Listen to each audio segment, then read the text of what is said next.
muri Yohana harambwiye ngo wanga mwene se wese n'umwicanyi reka mbwira umuntu wanga undi umwicanyi kuko Bibiliya irambwira ngo udakunda ntazi Imana kuko Imana ari urukundo ibyo yakoraga iyo mirimo rero niyo yamurengeye nimuze mu byumve ubwo se kuko inka zisohora mu biraro urufunguzo rw'inzara rutwara ambwira ati bamare gushingura umugabo wawe mbona umuyaga mbura umuntu uyu mubyeyi nyamara yaragize ikibazo atanaruhutsa agahinda k'umwana urumva n'umugabo yari yarapfuye nuko ariko ngako kanya inama y'ijuru iraterana ngo hari abantu yari yaragaburiye nshuti nta murwaza mu kigeragezo ngo bari batangiye kumugeraho ngo bagakura ati baturamwaye abandi bati wiruka ngo ugiye ngo gufasha ndabashonje ngo ugiye muri nibature abandi bati wambika abantu imyambaro wakambe bati Imana igukojeje isoni ariko Imana yacu ntabwo igikoze isoni.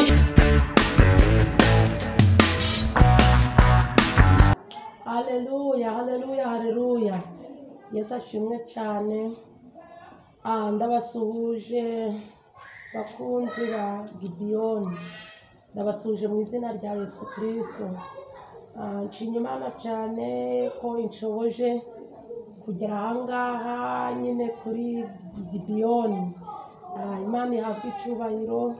Ndumva hari abantu bamerukaga mu minsi yasize ariko Yesu arongeye arahangejeje. Ku batanzi rero nitwa Nyiramugisha Penina, mvuka mu karere ka Musanze intara y'Amajyaruguru. Ndi umukristo mu itorero rya ADEPR. Mvuka i Musanze ariko uyu munsi ndi mu mujyi wa Kigali kuko nta jambo Imana ijya ivuga ngo rihere. Imana yacu rero irashoboye, ijambo ryarambwiye ngo ibasha gukora cyane ibiruta ibyo tuyisaba nanga si birenze ibyo twibwira. Ndi umubyeyi w'abana 4, mbyaye 4, mfite umuhungu umwe n'abakobwa 3. Ndi umugenzi uja mu gihugu cyo mu ijuru. Ndi umutangabuhamya bwaho Yesu yanguye n'ahangejeje. Ndi umuvugabutumwa bwiza. Njya nkunda kwivuga neza ngo ndi umuvugabutumwa w'umuhamagaro utaramagawe n'ibintu, utaramagawe n'abantu. Ndi umuvugabutumwa wahamagawe n'Imana. Kandi ndashima Yesu ahagejeje akora, mbaye mushimiye. Dawidi we yuzuye umwuka aravuga ngo nibutse iminsi ya kera, nibutse iminsi ya kera, iminsi ya kera, nibutse iminsi ya kera ndi umusinzi, nibutse iminsi ya kera ndi umurozi, nibutse iminsi ya kera ndi umujura, nibutse iminsi ya kera ndi umudandaza amagara. Iminsi ya kera, nibutse iminsi ya kera Yesu uramburiye amaboko. Imana ishimwe cyane rero.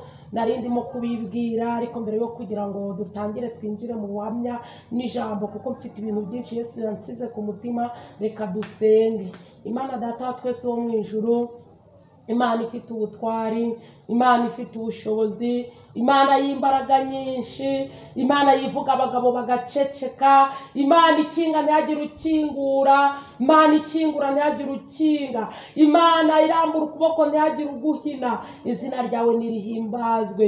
Turagushimye kuko ari wowe ujya uturinda. Muririmbyi yaravuze ngo ujya uturinda tudakwiriye. Turagushimye ko ujya uturinda amanywa na nijoro. Turagushimye ko uturinda ibyago n'amakuba ari byinshi ariko ukadukiza. Turongeye turavuze ngo izina ryawe nirihimbazwe. Aka kanya rero nciye bugufi ndi hano kuri Gideyoni kugira ngo abe ari wowe ushirwa hejuru. Mbere ya byose irengagiza amafuti yanjye waba wambonyeho umugayo wo gukiranirwa. Nyandukura mu gitabo cy'urupfu, nyandike mu cy'ubugingo kuko turi abanyabyaha twese imbere n'inyuma. Twese twagiye dukora ibyaha ntitwashikira ubwiza bwawe, ariko ni wowe kutubabarira, ariko ni wowe kutweza. Haleluya. Imbabazi zawe zikadutunganya n'abandi bose bankurikiranye kuri Gideyoni. Imbabazi zawe nizibane nabo. Ico twirukanye n'imyuka mibi, twirukanye dayimoni wibutsa abantu gukiranirwa, nanisha imbaraga z'abamedi n'abaperezi mu izina rya Yesu. Imbaraga zose zahagurukira abantu b'Imana, hari izikorera mu kirere, hari izikorera ku butaka, izo ndazinetrarije. Ndakwirukanye dayimoni mu izina rya Yesu. Mbohoje iki kirere. Jezi tutrevaya. Hamagaye ubutatu butagatifu ku muntu wese udukurikiranye. Zetutrevaya.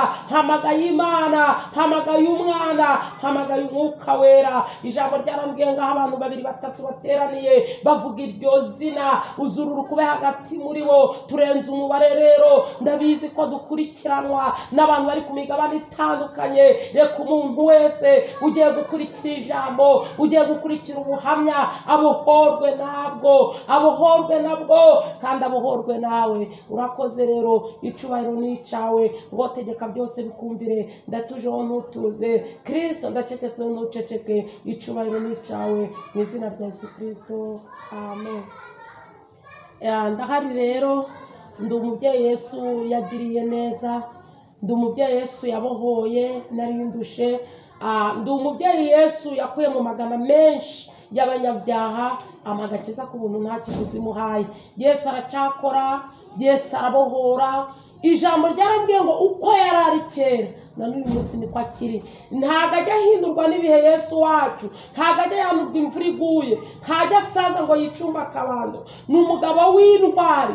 Umuririmbyi yuzuye umwuka atera ikorasi aravuga ngo ni umugabo nanjye ndamwemera. Undi nawe yuzuye umwuka wera aravuga ngo urakabyara, aravuga ngo uragaheka. Warandengeye wa Mana we, nanjye ndagushimye ko wandengeye. Kubankurikiranye Yesu yarandengeye. Umuririmbyi yuzura umwuka aravuga ngo mu magana menshi y'abanyabyaha Yesu yamuranijemo ngo mbi inshuti ye. Imana ishimwe. Aravuga ngo narabohowe, nanjye nzamuririmbira. Zaburi nyinshi ziri mu mutima wanjye. Ni igitangaza rero ku bagenda bankurikiranye ku ma YouTube atandukanye. Ni igitangaza, ndabyivugiye, kuko nje Nyiramugisha Penina nahawe agakiza ku buntu. Ni igitangaza. Ijambo ryarambwiye ngo njyewe umunyabyaha nahawe agakiza. Imana ishimwe rero ko muwe yahawe agakiza nanjye ndimo. Muririmbyi yuzuye umwuka aravuga ngo muwe yacunguje mu maraso, uyu munsi nanjye nzi ko ndimo. Arangije aravuga ngo nzajya ndirimba urwo rukundo ndukwize mu isi hose. Kubwo kuba narahize ko nzaririmba urukundo rwa Yesu, nkaririmba urukundo rw'Imana idukunda. Niyo mpamvu nje hano kuri Gibiyoni kugira ngo ndukwize mu isi yose. Yesu arashoboye rero, kandi ni ukuri mbwira abantu bamwe bumva bafite ibyo bashidikanyaho, bumva ko hari ibyo akora n'ibyo adakora. Yesu arakora, Yesu arashoboye, ashoboye ibintu byose. Yesu ntabwo ashoboye ikintu kimwe ngana nirwe bibiri, Yesu ntabwo ashoboye ibintu bibiri ngana nirwe bitatu. Nshuti wowe unkurikiranye, Yesu ashoboye ibintu byose. Imana rero ibahereza umugisha. Kubankurikiranye kuri kamera, mfite Bibiliya, nzi gusoma no kwandika ntarigeze niga. Ndongeye nshimye Yesu ujya ucyuza ubujiji agatanga ubumenyi. Haleluya. Ijambo ryarambwiye ngo hari ibyo ahisha abanyabwenge, arangije abisobanurira twebwe abaswa kugira ngo atazagira birata ubwenge bwabo. Imana nishimwe. Nongeye gusoma ijambo riramfasha, rivuga ngo mu mahanga yose uyubaha agakora ibyo gukiranuka Imana iramwemera. Mu mahanga yose nuyubaha ugakora ibyo gukiranuka, nshuti yanjye, izakwemera, kandi nimara kukwemera izakwemeza n'abandi. Imana nihimbazwe kuko itagira abantu ku butoni. Imana nihimbazwe iyo ibirobanura ku butoni. Nshuti wowe unkurikiranye, nanjye iba yaransubije inyuma, ariko Yesu ntabwo ajya asubiza inyuma abamusanga, ahubwo arabasanganira. Mumvugire ngo amina. Muririmbyi aravuga ngo ubuntu bw'Imana butangaje nibwo bwankuyeho imigozi. Aravuga ngo byavuye se kuki mbisubiyemo. Iri jambo njya nkunda kurikoresha. Ntabwo byavuye kugushaka kwa papa wambyaye, ntabwo byavuye kugushaka kwa mama wantwite. Oh haleluya. Byavuye kugushaka kw'Imana yonyine yambohoye. Muririmbyi aravuga ngo suko nari mwiza haba na nshuti yanjye, ahubwo n'ubuntu Yesu yangiriye.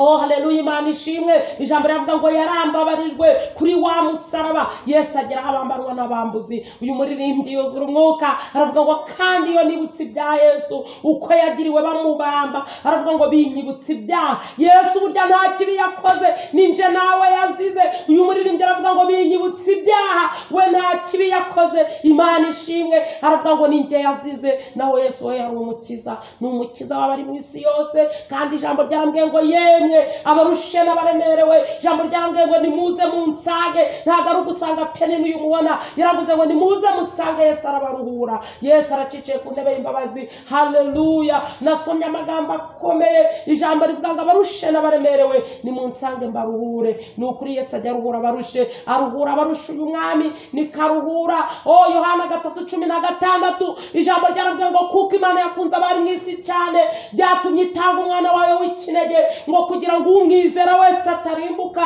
ngo ahubwo ahabwe ubugingo buhoraho. Umwizera wese ntago azarimbuka, umuntu wizera uyu mwami ntago azarimbuka ndabihamije, ahubwo azahabwa ubugingo buhoraho. Mureke rero twikomeze kuri uyu mwami, mureke uyu mugabo twakurikiye, yemwe abari barushe niyo kambabwize kandi ukuri mbatangariza ko uyu Yesu twakurikiye aruhura. Imana yo mu ijuru bampera umugisha. Rero nasomye ijambo rirambwira muri iki gitabo Bibiliya ubuhanuzi butavangiye. Ijambo ryarambwiye ngo abantu b'iki gihe bakeneye ijambo. Ni amagambo ubona ku rupapuro rwa mbere ukibirindura, abantu b'iki gihe bakeneye ijambo. Ubuhamya nibwo turabufite, dufite ubuhamya ku bankurikiranye ndi buze kubaha ubuhamya bw'ibintu bikomeye Yesu yankoreye, bamwe batajya babasha kwakira mu bwenge bwabo, ariko kuko abantu b'iki gihe bakeneye ijambo, kandi ijambo Yesu akaba yarariduhaye, ijambo Yesu akaba nawe yaragiye ari dusigira nk'umurage. Nimureke dusome ijambo ry'Imana kugira ngo ababoshwe bongere bumve ko Yesu abohora. Amina, haleluya. Aracariho Yesu tutarasomera ijambo, urupfu ntago rwamuheranye, ibiganza bigaba amahoro, Yesu aracariho.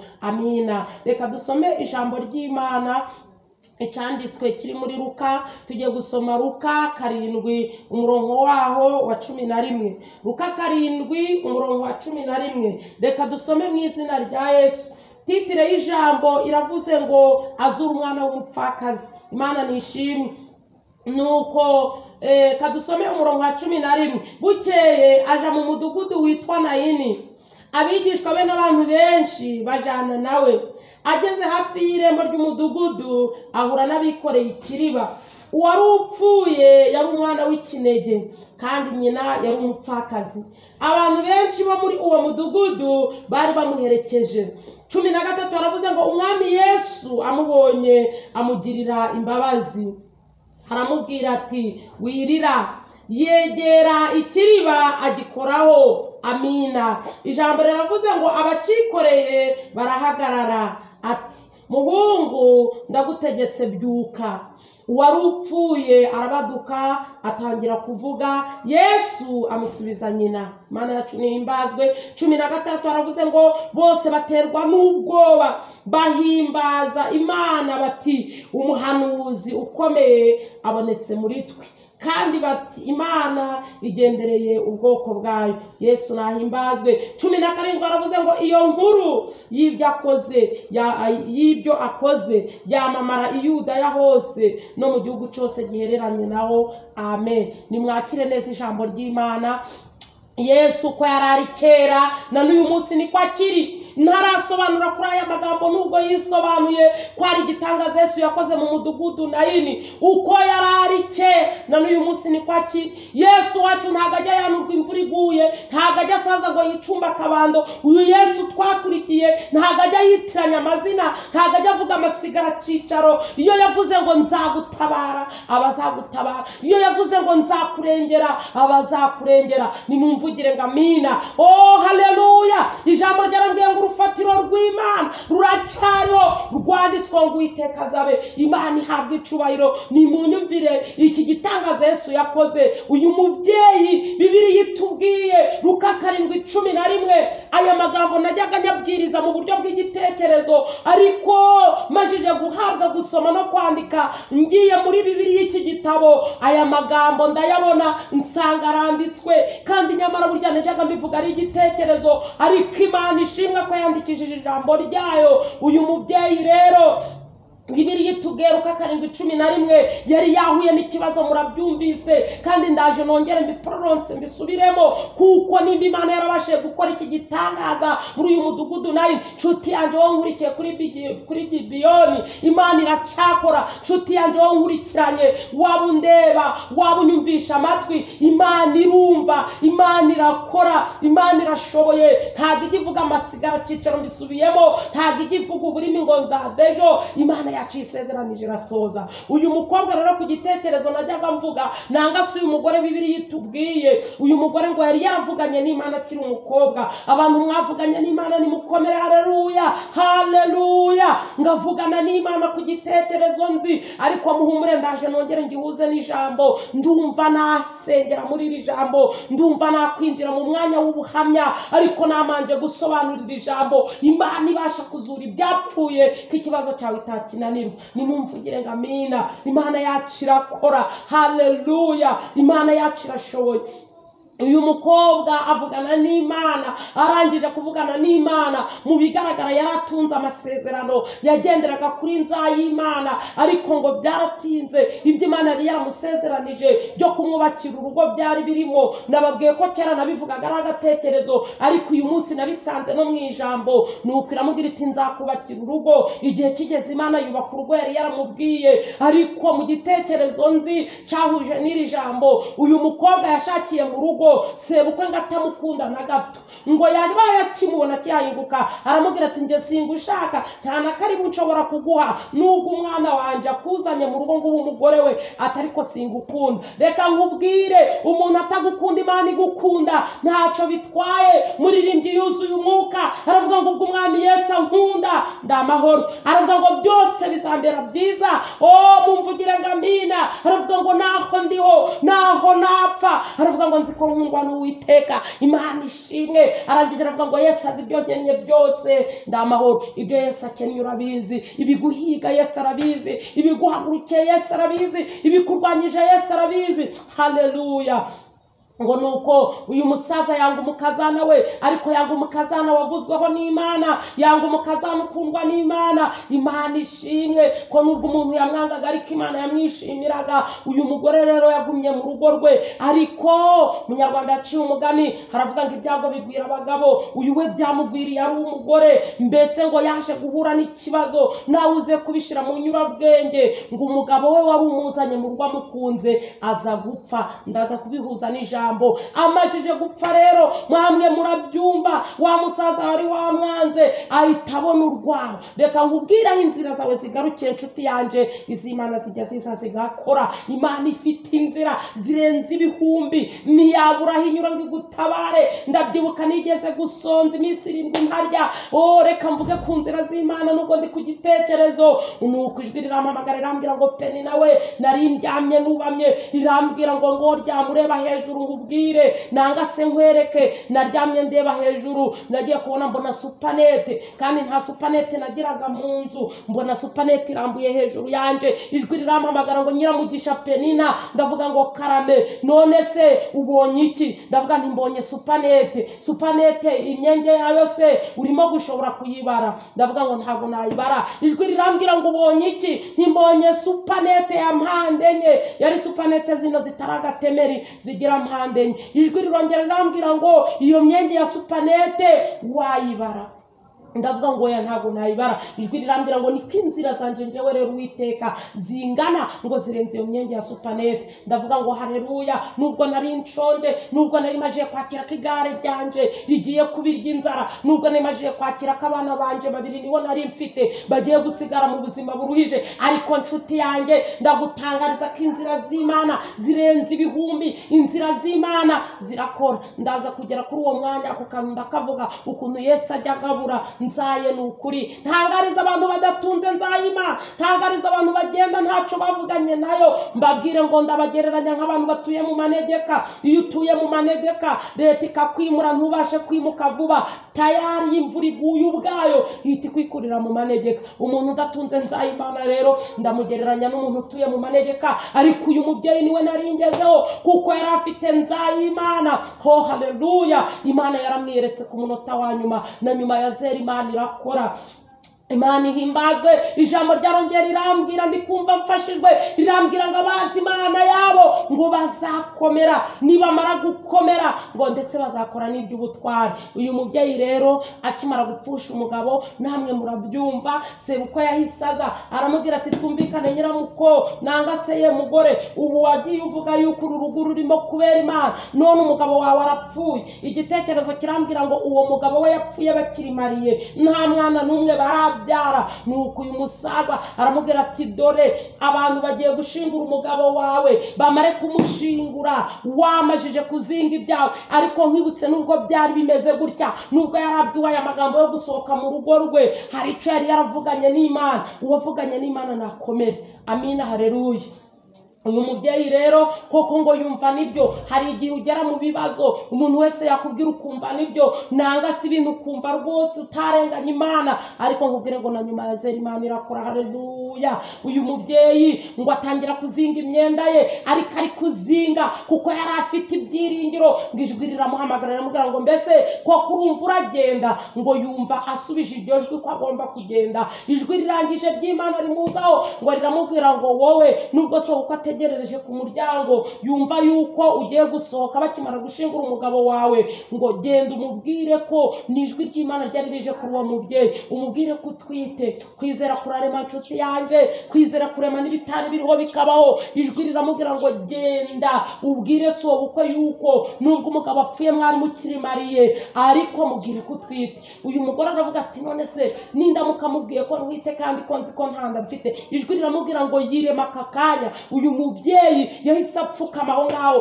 Ndakwibutsa ngo nta kindi cyakurengera usibye gusenga. Fukamusenga Imana ku manywa na nijoro, ntabwo izakwirengagiza. Muririmbyi yaravuze ngo oya ye, yipfukamira uyisenge, uyibwire ibyawe byose nshuti, Imana izasubiza amasengesho. Muririmbyi yaravuze ngo mu gitondo cya kare jya wiragiza Imana, ugiye mu kazi wiragiza Imana, utashe wiragiza Imana, kuko njya nkunda gutanga ubuhamya mbabwira ngo ingabo za Satani zirakomeye 204 tudafite Yesu zaduhindura. Uyu mubyeyi asenga Imana rero, Imana bari baravuganye kuko yari yaramubwiye ko izamutabara, igitabara no ku munota wa nyuma. Imana igitabara na nyuma ya zeru. Imana yari yaramubwiye ngo nzagutabara. Nimumvugire ngo amina. Iyo ngiyo uwo mubyeyi yabonye nawe wayibona, iyo ngiyo yamwigaragarije nawe yakwigaragariza. Uyu musaza sebukwe rero yahise amubwira ati ngwino, akomanga no ku rugi cyane. Uyu mubyeyi aramubwira ati buretse ngo ubwo yagiye Imana,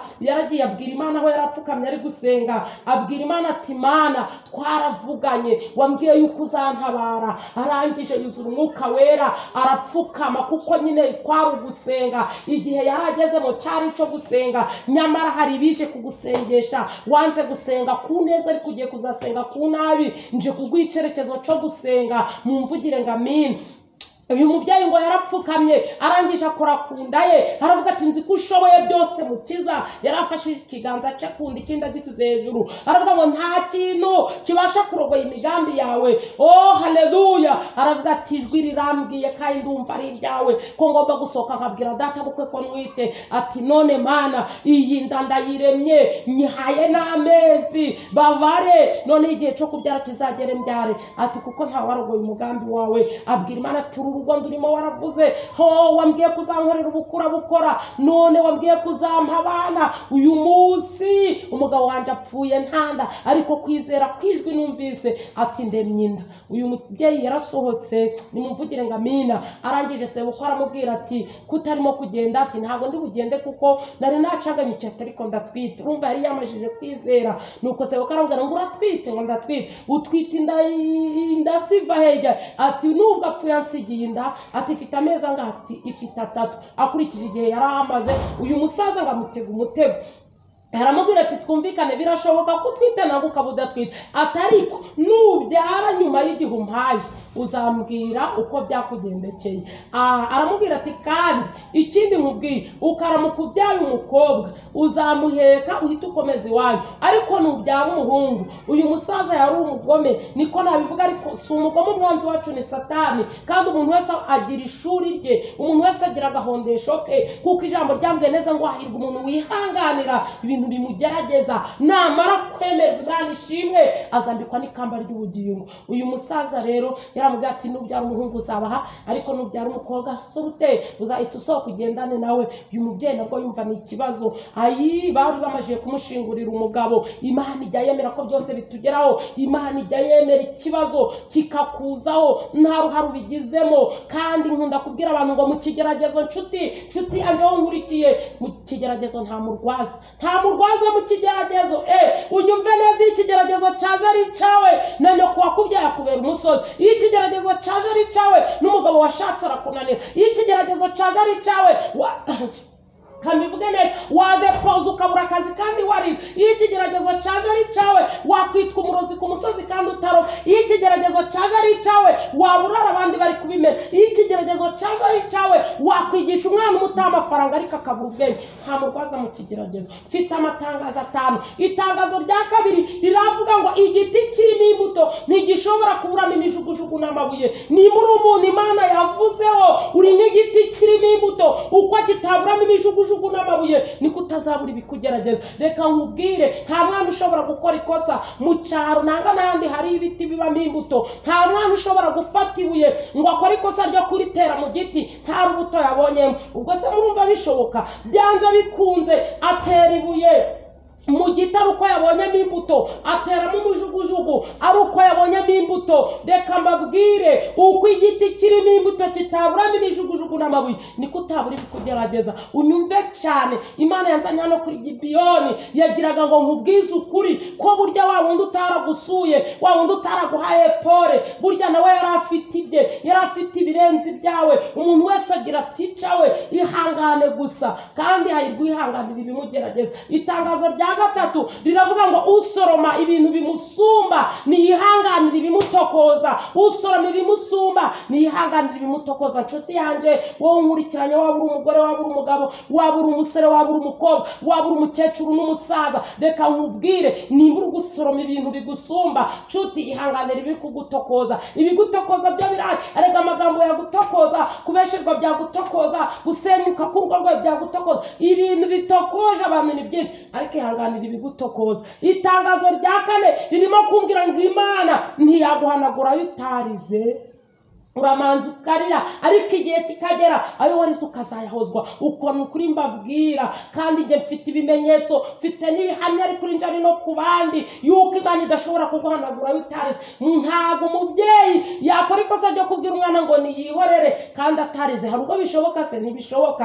Hahirwa umuntu wihanganira ibimugerageza. Itangazo rya 5, aya matangazo nayahawe na marayika maze imyaka 3 nkijijwe, arambwira ngo ninzenguruke, mvuge hafi na kure, mvuge mu nzira no mu modoka, mvuge ngenzi ibirenge ndetse nteze, mvuge neza yuko Imana ibabarira icyaha, ariko ingaruka zacu umuntu akazirengera. Wowe rero uri gukora ibyaha, wowe uri kubigerekeranya, reka nkubwize ukuri, izakubabarira icyaha ariko ingaruka zacu uzazirengera. Maze imyaka 11 nkijijwe, n'uwa 12 nkijijwe, ariko hari ingaruka z'ibyaha nakoze mu mwaka wa mbere ntibyinjiramo. Na n'izi samba mbona ari ingaruka z'ibyaha nakoze. Hari ibyaha nakoze na n'uyu munsi nyirwana n'ingaruka. Rekeraho, kuko kuba Uwiteka nibwo bwenge. Rekeraho ubusinzi bwawe, rekeraho ubusambanyi bwawe, rekeraho guca inzaratsi kwawe, rekeraho amoko, rekeraho kumva hari uwo washingira n'uwo utashingira, rekeraho ngaho guteranya abavandimwe, rekeraho ngaho gusebanya, rekeraho ngaho kuganyishwa n'uburwayi, rekeraho. Ibabarira icyaha ariko ingaruka umuntu akazirengera. Imana ijya ibabarira icyaha, mbisubiyemo 3, ariko ingaruka ukazirengera. Nukomeza gukora ibyaha, waba unyumva utanyumva, ariko ingaruka z'icyaha uzazirengera. Imana yababariye Dawidi kuri iryo tangazo rya 5. Mu matangazo yose nakubwiye uze gufata n'ibyawe, ndabizi munkurikiranye muri ku migabane itandukanye. Aho uri hose mu kigeragezo nta murwaza, aho uri hose uri gusoroma ibigusumba, ihanganira ibigutokoza. Aho uri hose ntiyaguhanagura yutarize. Aho uri hose ndatangaje ngo ibabarira icyaha ariko ingaruka umuntu akazirengera. Yababariye Dawidi yasambanyije Betisheba, yicishije n'umugabo we Uriya. Imana ihagurutsa umuhanuzi Natani, iramubwira iti genda umbwirire Dawidi iby'ibyaha bye. Natani umuhanuzi w'Imana. Imana ikeneye ko muri iyi minsi abantu bitwa ngo barayivugira, abantu bitwa ngo irabatuma, mukwiriye kugenda n'ubwenge nk'ubwa Natani. Dawidi yakoraga ibyaha, Bibiliya ibimbwira neza, ariko akarangwa no guca bugufi.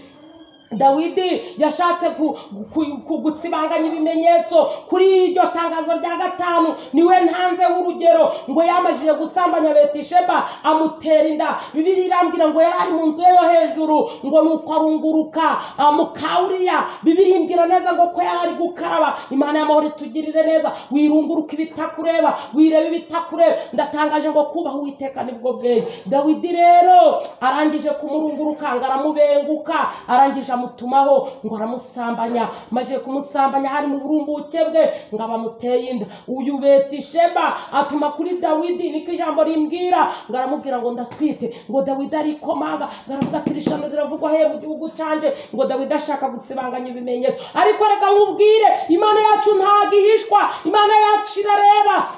Zetuterebaya ireba urushishi rw'umukara mu rutare rw'umukara, mu ijoro ry'umukara. Ndatangaje nk'itara babariya b'Isodomu n'i Gomora, nabo uyu munsi nibatiyani izabarimbura. Imana yacu irareba. Nuko ihagurutsa Natani. Natani agenda ari umuhanuzi w'Imana, amajije kugera kwa Dawidi ngo abivuga mu migani, nimumvugire ngo amina. Ariko ngo arangije abwira Dawidi ngo ndababaye, mbabajwe n'umuntu wari ufite amasho y'inka ndetse n'ay'intama, ngo arangije ngasurwa ngo n'abashitsi. Urumva ubwenge Natani yagendanye, ngo aravuga ngo nuko uwo umuntu ntatafashe mu ntama ze no mu nka ze, ngo ahubwo ngaragenda ngafata agatama. Imana y'amahoro itugirire neza. Ngo agatama k'umukene ngo karakanyagazi, ngo kahoraga mu gituza cye, abivuga muri aha bwenge. Ngo aravuga ngo uwo muntu yagafasha akazimanira abashitsi. Ngo Dawidi nubwo yakoraga ibyo byaha yarangwaga no guca bugufi, ngo Dawidi arikomanga, ngo aravuga ati uwo muntu wakoze iryo shano akwiriye kwicwa. Ngo Dawidi rero atangira guhamagara abasirikare ngo Natani agenda abereka uwo muntu wakoze icyo cyaha. Natani aramubwira ati ni wowe. Ndi kwivuga nihuse ariko ayo magambo murayazi. Natani abivuga yeruye kuko yarahagurikijwe n'Imana. Nshuti yanjye wowe nkurikiye, Imana ibabarira icyaha ariko ingaruka zaco ukazirengera. Urukububa mu isi ariko mu ijuru bari kukureba. Ndagutangarije ngo nta kintu cyahishwe kitazahishurwa. Imana yacu irareba. Nuko Dawidi rero arangije kumva ko Natani amubwiye ko ari we, Natani yaramubwiye ati wikwirirwa uhamagara abasirikare, ni wowe wasambagije Betisheba urangije wicisha n'umugabo we Uriya. Ati none Imana yambwiye ngo mubwire ngo inkota ntizava mu rugo rwawe, ngo wabikoreye mu rwihisho. Nshuti yanjye wabikoreye mu rwihisho. Uko niko Natani yabwiye Dawidi, ngo ariko igihe kirageze ngo bijye kumugaragara. Wabikoreye mu rwihisho ariko igihe kirageze. Ndakubwiza ukuri ko Imana yamuhamagaye, igihe kirageze, ibyo wakoze bigiye kujya kumugaragara. Iyaba wari uzi icyaguhesha amahoro, nyamara uyu munsi ni wowe wawe. Ndi hano kuri Gibiyoni n'izindi cano mujya mumbona, ariko mbitangarije aha kuri iyi cano yuko wabikoreye mu rwihisho ariko igihe kirageze ngo bije kumugaragara. Waba waragambanye, waba warakoze ibintu bidakorwa, ariko nutihana yiraje kuguhana. Imana yambwiye ngo mbabwize ukuri, abantu batarihana ngo bave mu byaha, ngo bave mu kuyobagurika, nimutihana Imana ije kubahana. Ndababwira nanje nibwira, ariko ntangaje ko kuba Uwiteka ari bwo bwenge. Nuko Dawidi akimara kubyumva, namwe murabyumva nyine, burya si yo wakoze cyase n'ububizi. Ariko ikimbabaje muri iyi minsi barashaka ngo babarondore, ngo umuntu avuge ibyo yakoze kuva hasi kugera hejuru, ararinda kukurondora se ibyo wakoze urabiyobewe. Nutihana Imana izaguhana. Dawidi ngo ahise aca mu bugufi mu mutima, ngo amanika amaboko aravuga ati Imana mbabarira. Kandi rwose nubwo yakoraga ibyo ariko yarangwaga no guca bugufi. Ca bugufi kuko icubahiro ari icy'Imana. Dawidi ngo abwira Imana ati mbabarira. Natani ngo yari yagiye. Imana ibwira Natani ngo subirayo umumbwirira aya magambo ngo mubabariye icyaha cye ariko ingaruka zaco azazirengera. Nimumbabarire twibutsanye, kuko murabizi neza ko uyu Dawidi yarafite abahungu babiri ariko ntaragera ku rubyaro rwe peke yake.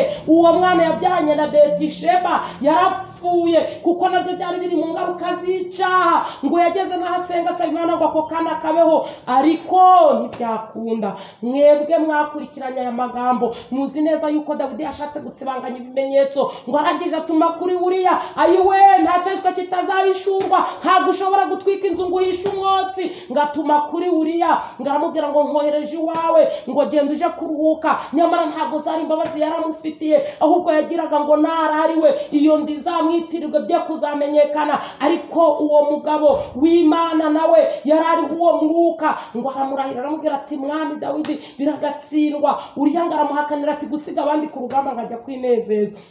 Mu buryo bwo kugira ngo Dawidi atsibanganye ibimenyetso, ngo yanditse urwandiko yandikira umugaba w'ingabo, aramubwira ati uyu Uriya ndamukoherereje, umuhane umushire imbere aho urugamba rukomeye, bamwica, akoze icyaha cyo gusambana, akoze n'icyo kwica, ni ibyaha bibiri bigerekeranye. Ariko reka nkubwire, Imana irababarira. Ni ukuri, nubwo byari bimeze gutyo, nubwo bimeze gutyo, ibyo wakoze urabizi, ariko ihane, ca bugufi, ngewe ndagukomeretsa ariko ndanakomora. Ndagira ngo nkubwire ngo wabikora ntiwageza ahanje, wasambana ntiwageza ahanje, wakwiba ntiwageza ahanje, wagambana ntiwageza ahanje, wakora ibyaha bigerekeranyije ntiwarusha Dawidi guca bugufi no kubaha Imana. Nibwo bwenge. Kandi niwicisha bugufi, Imana izagushira hejuru. Ndaguhanuriye, ariko niwishira hejuru izagucisha bugufi. Ndahanuye ngo imiheto y'intwari iravunaguritse, abari basite bagiye guhagurukana imbaraga. Imana itanga imbaraga. Ariko ico carabaye, uwo mugabo arapfa, Uriya amajije gupfa, Dawidi atunga umugore we. Ibyo gutuma Natani nuko Imana yaribonye ko birambiranye. Hari ibintu birambiranye imbere y'Imana, kandi ntangaze ngo ibihambiriwe mu isi no mu ijuru biba bihambiriwe. Data twese atugirire neza. Dawidi aca bugufi, Imana iramubwira ngo ndakubabariye, ariko ingaruka zicaho uzazirengera. Murabizi neza, yari afite abahungu babiri nzi, ariko mu bana be nzi ni babiri nibuka. Umwe bita Munoni, n'undi bita Busoromo. Uwo bita Busoromo yadutwaho n'umwuka wase, akajya agenda agasambanya abagore base nisha. Noneho wibaza umwana wibyariye kuba yagenda agasambanya nyina wamubyaye, iyo yari ingaruka y'icyaha cya Dawidi. Uwo bita Munoni nawe yadutwaho n'uwo mwuka, akajya asambanya mushiki we Tamari. Ngaho wibaza akaga wakwikururira, nubwo bitagaragarira abantu, ariko ubyibone nabwo ukabyumva mu matwi ku mwana wabyaye yatunze mushiki we. Izo zari ingaruka z'icyaha cya Dawidi, nizo zometse. Yemwe karande, nta kindi cyagukura muri karande usibye gusenga, usibye gukora ibyo gukiranuka. Nabivuze mbere ngo mu mahanga yose uyubaha agakora ibyo gukiranuka, nshuti iramwemera, kandi nikwemera izakwemeza n'abantu. Nuko murumva uwo mwuka, byatangazo bya gatanu, ibabarira icyaha ariko ingaruka ukazirengera. Byarangiye rero inkuru ya Dawidi nyisojereje aho ngaho, ariko icyo nashakaga kukubwira ucumve aho nari ngendereye ni kuri iri jambo Luka 7:11. Wakwibaza ngo mbese kiyo ndi uwo mubyeyi yabwiye sebukwe kayifite, iyo nda yaje kubyuka, Imana kuvuka, Imana ntitinze isezerano, amezi 9 yarashitse. Luka 7:11. Ndashaka kuvuga kuri rya jambo ry'ukuntu Yesu yazuye umwana w'umupfakazi. Haleluya! Hari ico ngambiriye, navuze ngo ngiye gusenga mbwira Yesu ngo ibyawe byapfuye abizure, ariko biraza guterwa nawe. Data twese aduha ubwenge, data twese aduhe kwishishoza, mbese twitekerezeho, aguhe kwinira, aguhe kwibaza zetupiniya.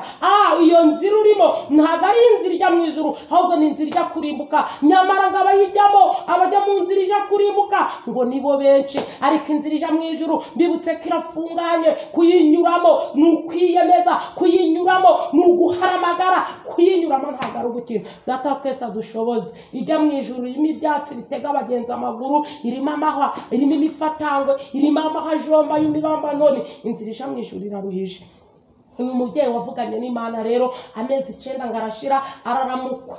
Ndaza kubihuza n'ijambo muhumure. Araramukwa ngo arabyara, ariko kuko yari yasenze, sebukwe akimara kumubwira ngo nubyara umukobwa agaciro uzaba ari ntako.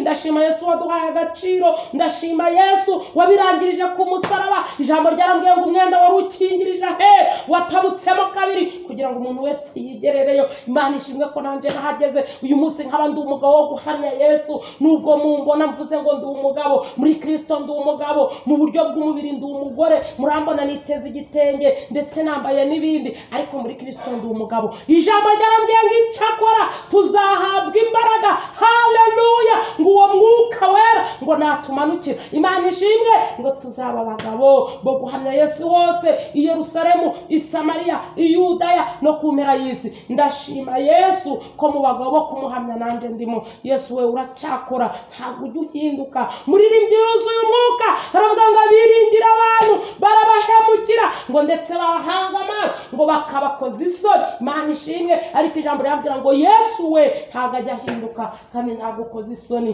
Habwa icubahiro Mana yacu, kuko ari wowe ugikwiriye.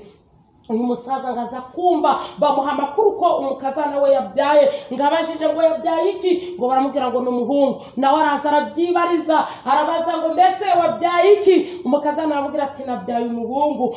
Umusaza agenda ababaye ngahonga mu maso kuko yarazi ko igihe cyo kumusohora kigeze, ariko uyu mugore ngo yari yasenze arasenga akora kuri yanda yemeje sebukwe, ngaravuga ati Imana iyi nda nimba ari umuhungu, umukobwa urimo umuhindura umuhungu kugira ngo izina rye rihabwe icyubahiro. Wakwibaza ngo mbese ibyo Imana yakoze yabihindura? Arega no kugira ngo iyi ndibeho nuko yari yabitonze, uko yari abyizeye. Nawe ugira ikintu wiyaturaho muri uyu mugoroba, ugira ikintu kidasanzwe urema, Imana yakira akora nshuti. Ndaza mbabwira ukuntu ikora, twarayibonye bitari iby'amagambo. Arega burya twiringiye umugabo ufite imbaraga nshuti yanjye, nta nkovu y'uruvugo aravuga ngo bizashira usigare, reka bateranirizwe no kukuvuga. Ndahanuye ngo Imana nibihindura bazahita bumirwa. Imana y'amahoro nitugirire neza. ngo uyu mwana arakura. Luka 7:11 ndacari ku canditswe ngo nuko ageze igihe c'imyaka 7 niko igitekerezo cambwiye, ariko ukomeje inkuru z'uyu mugore, uyu mwana yarageze igihe cyo kujyana akadomoro 7 akazanira mama w'amazi. Bibiliya yatubwiye ko yari umupfakazi, ise yari yarapfuye, murabyumva, apfuye umugore yaravuganye n'Imana, ariko imirimo y'Imana irakomeza. ngo nuko uyu mwana ageze mu myaka 7 atangiye kuzanira mama w'amazi, ngo afatwa na ya ndwara yishe se. uyu mwana nawe arapfa.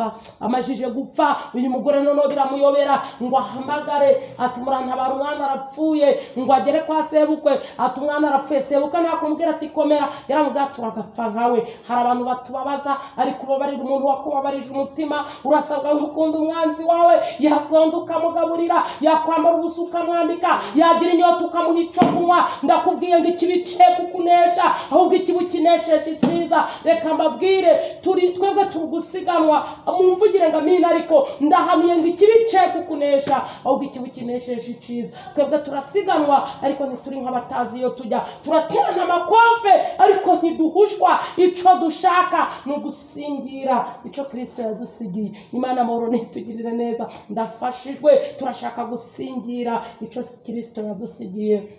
uyu mubyeyi sebukwe arambwira turagapfa nkawe. murumva byari bibabaje. ibaze wapfushije, yemwe bantu mwagize ibyago byo gupfusha, murabizi ukuntu bibabaza. hari n'ababararaho, hari bagatekereza ko bari buzuke, ariko ibaze kuba wapfushije. wabwira umuntu uti ndapfushije, akakubwira ngo uragapfa nk'upfuye. ubabarira umuntu wakubabarije umutima. hari abatarakwifurije kubaho, hari abatarishimiye yuko wabyara ngo uheke, ariko abo ngabo bose bababarire. ikibi cye kukunesha bababarire, ahubwo ikibi kinesheje icyiza. uyu mubyeyi nta kindi yakoze, ngo bahise bajya gucukura. urumva uyu musaza ngo yaje yihuta, ahita ngo areba koko asanga umwana yasize mu mwuka. Imana yacira cakora. reka mbabwire, kurira kwararira umuntu nijoro, ariko gaca mu gitondo impundu zikavuga. nuko naho yababaza umuntu, igihe kiragera ikamugirira ibambe. ndatangaje ngo ihanganira igicuku, tegereza igitondo. inkoko yabika itabika, ariko amaherezo buzaca.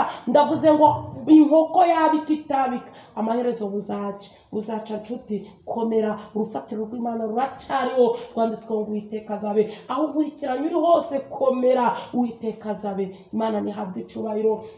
nuko ngo bahise bajya gucukura. uyu musaza ngahita ashiraho abantu bacukura vuba vuba. Harumenze ari yagize yerekwa, yarabizi ko ari buzuke. ngo baracukura. reka mbabwire ko Imana yacu ntagidikangwa na biracitse. no kwa Lazaro yararetse amara iminsi 4, ndetse banaramuhamba. ariko ngo ku munsi wa 4 Yesu abirindura igitare. Yesu abirindura igitare kiri ku buzima bwawe. Yesu abirindure igitare kiri ku buzima bwawe, akibirindure. Imana y'amahoro ni habwe icubahiro. nuko uyu mubyeyi ngo barimo gucukura, uyu sebukwe ahisaza aramubwira ati mpereza imfunguzo z'inzu y'umwana wanje. niko igitekerezo kimbwira, ariko turi no mu byanditswe. Luka 7:11 aramubwira ati mpereza imfunguzo z'umwana wanje. mu gitekerezo nanga mu mateka y'uyu mugore, Bibiliya imbwira ko yari umutunzi, kandi wa mutunzi udatunze ibyarya wenyine. Bibiliya rero imbwira ngo naho twavuga indimi nk'iz'abantu n'iz'abamarayika, tudafite urukundo ntacyo byaba bimaze. uyu mubyeyi ingingo yo kumurengera muraza kubyumva yarayifite.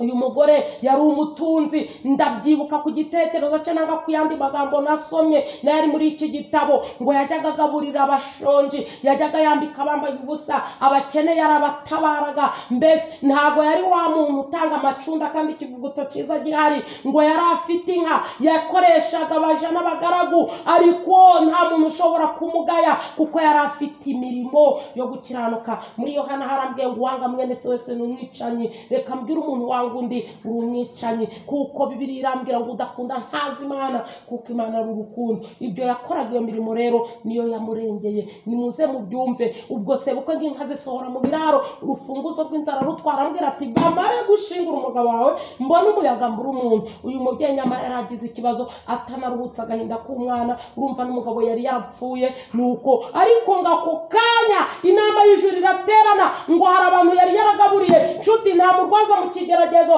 ngo bari batangiye kumugeraho ngo bagakura ati baturamwaye, abandi bati wiruka ngo ugiye ngo gufasha ngo abashonje, ngo ugiye muri nibature, abandi bati wambika abantu imyambaro wakambaye, bati Imana igukojeje isoni. Ariko Imana yacu ntabwo igikoze isoni. Ijambo ryarabwiye ngo naho yababaza umuntu, haleluya, igihe kiragera ikamugirira ibambe. Naho yatinda Imana kuza izaza komera. Urufatiro rw'Imana ruracariho.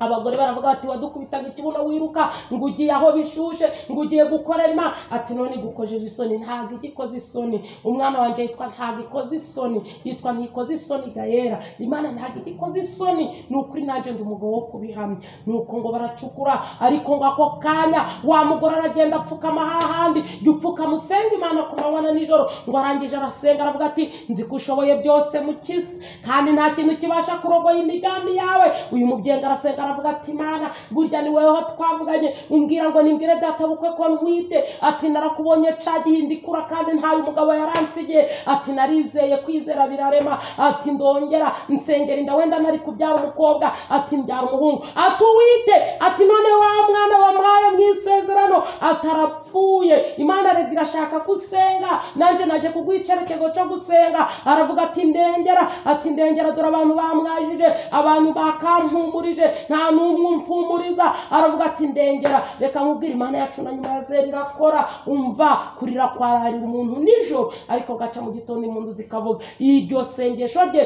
kuko yari imirimo myiza ngo ryarazamutse. Reka nkubwire imirimo y'abera izibukwa, imbere y'Imana izibukwa. Imana ntabwo igikiranirwa ngo yibagirwe imirimo. Yewe umenza ndibuze hari kubyibagirwa. Reka mbabwire nigeze guha umuntu agatenge ka Londoni, tuno dutenge bita watenge, kagura 2,000 kandi ibindi bigura 5,000. Ako gatenge ngaho umukene n'akaribaya kako. Ico genda ibuka ndi mu masengesho, Imana irambwira ngo Peni nawe kubera yuko wambitse uriya mukene agatenge wazindukanaga rufite imbere n'inyuma. Imana irambwira ngo ndakwambitse. Murambona Yesu yaranyambitse, nanjye ajya akoresha abantu yatungishije. Habona harunguriye iribaya, undi nkabona nguriye udukweto. Mbese reka mbabwire gutanga kujya kuzana umugisha kuruta guhabwa. Nabivuze ngo naho twavuga indimi nk'iz'abantu n'iz'abamarayika, tudafite urukundo ntaco byabimaze. Iyo mirimo niyo yarengeye uwo mubyeyi ngo isengesho rye ryaratumbagiye, ngo arasenga aravuga ati nzi ko ushoboye byose mukiza, kandi nta kintu kibasha kurogoya imigambi yawe. Ati dore umwana wanje arapfuye kandi wazuye Lazaro amaze iminsi 4 mu gituro. Ati wahumuye impumyi Baritomayo. Ati wakojeje ikiganza kuri nyirabuko wa Petero, arwaye ubuganga arakira. Abwira Imana ngo wabumbye iminwa y'intare ntiyarya Daniel. Imirimo n'ibitangaza Imana yakoze arabitondeka. Aravuga tumuririmbye, aravuze ngo tugufite ntitwakwifuza undi murengezi. Ati niwe wambukije Abisiraheli inyanja. Ati niwe wanye na Sadurake na Mishake na Bedenego. Ati ndaguhamagaye aka kanya ngwino ubane nanje. Aravuga ati Mana, nimba warazuye Lazaro no kuzura umwana wanje wabishobora. Nuko mbese ufite mirimo cy'inshuti yanje uzibutse Imana ku munsi mubi. Abandi barangije urugendo wowe ucicaye, iki sigiye cyo kwicara, haguruka ukore. Umukoresha wacu agiye kuza kuduhemba. Iyo mirimo ngo yaratumbagiye. Haleluya. Ngirakomanga. Umuririmbyi yaravuze ngo kandi n'umwana muto uzi gusenga Imana ngo ntagazagira ubwo, ahubwo azafashwa no gusenga. Imana ishimwe. Ngo nuko irisengesho riratumbagira, ngo rirakomanga. Imana irebye mu bizima, irebye mu bakuru, irebye mu bamarayika, ngo habura n'umwe wakururuka ngo ajye kuba ubutabazi kuri uwo mubyeyi. Ariko ako kanya Imana ikireba mu bizima n'abakuru n'abamarayika ihita yibuka. Imana ijya yibuka ngo yibuka ko umwana wayo Yesu ari mu isi, nuko ihita imanura imbaraga zayo. Haleluya! Imbaraga zayo ngo zihita zimanuka, imbaraga z'Imana ngo zururukira muri Yesu. Yesu ni umuhuza wacu n'Imana, ngo imbaraga z'Imana zururukira muri Yesu. Luka 7:11 ngo Yesu aratambuka ngo ahita yerekeza muri uyu mudugudu Nayini, araherekeza. Bibiliya irambwira ngo ahita ahura tayari n'abari bikoreye icyo kiriba, ngo nuko bakimubona ngo barahagarara. Hari ibintu Yesu agiye kuza bihagarare ku buzima bwawe, ibyari ibibazo bigiye guhinduka ibisubizo. Haleluya! Mbere yo kugira ngo Yesu agire icyo akora, ngo ahita yegera uwo mubyeyi, ngaramubwira ngo wirira. Yesu arakubwiye ngo wirira uyu mugoroba. Ngo Yesu ahita yegera ikiriba, ijambo rirambwiye ngo agikoraho. Abari bacikoreye ngo barahagarara. Ijambo ryatubwiye Luka 7:11 ngo Yesu aravuga ngo muhungu, ndagutegetse byuka. Ijambo rirambwiye ngo iyo nkuru y'ibyo Yesu akoze yamamara i Yudaya hose, yamamara mu gihugu cyose gihereranye naho. Imana yacu nihabwe icubahiro. Yesu aracakora rero. Yesu wazuye uyu mwana w'umupfakazi, nawe azura ibyawe byapfuye. Mbese Yesu abizure nanga ntabizure, ariko nje ndifuza ko Yesu yazura ibyawe. Yesu humura, ndaguhanuriye uyu mugoroba agiye gukora ku kiriba, agiye kuzura ibyawe byapfuye. Zopini kontra Jésus tutrevaya mando ya siku zobrere meni gemenogide mando rasire meni dotai. Imana igiye gukora ku kiriba, igiye kuzura ibyawe byapfuye. Uko yazuye uyu mwana bikamamara mu mudugudu, bikamamara mu gihugu bihereranye, ndaguhanuye mu izina rya Yesu. Yesu agiye gukora ku kiriba cyawe, agiye kuzura ibyawe byapfuye, bigiye kwamamara mu isi butuyemo. Sinzi ku migabane yo hanze nimba mugira isibo. Yesu agiye gukora ku kiriba, agiye kuzura ibyawe byapfuye, bigiye kwamamara mu mudugudu, bigiye kwamamara mu kagari, bigiye kwamamara mu karere, bigiye kwamamara ku rwego rw'igihugu. Yesu agiye gukora ku kiriba. Yesu uko yarari kera n'uyu munsi niko akiri. Yesu agiye gukora ku kiriba, azura ibyawe byapfuye, kandi agiye gukora ku kiriba cy'uburwayi, agiye gukora ku kiriba cy'ubushomeri, agiye gukora ku kiriba cyo gusenyuka ku rugo rwawe, agiye gukora ku kiriba cyo kudepoza ukabura akazi, agiye gukora ku kiriba cy'uwo mugongo. Icyo ni ikiriba. Akore ku kiriba cy'amaguru urwaye, akore ku kiriba cy'akarande, akore ku kiriba cyo guhinga ntiweze, akore ku kiriba cyo gucuruza ntiwunguke. Yesu nakore ku kiriba. Ndaguhanuriye mu izina rya Yesu. Ibiri bufite ni byinshi, abantu bafite ibiriba barahari, ariko Yesu agiye gukora ku kiriba, azura ibyawe byapfuye. Ndumva Yesu yarambwiye ngo mpanurire muri iryo jambo. Nshuti mwebwe mwari munkurikiranye, Imana yacu irashoboye. Rero numvaga ubu bwari ubuhamya, nanga se byari ijambo Imana itubwiye ry'uyu mugore yakoze ku kiriba, ikazura ibye byapfuye. Nawe Yesu azura ibyawe byapfuye. Murakoze. Yesu abahereza umugisha. Amahoro y'Imana nabane namwe.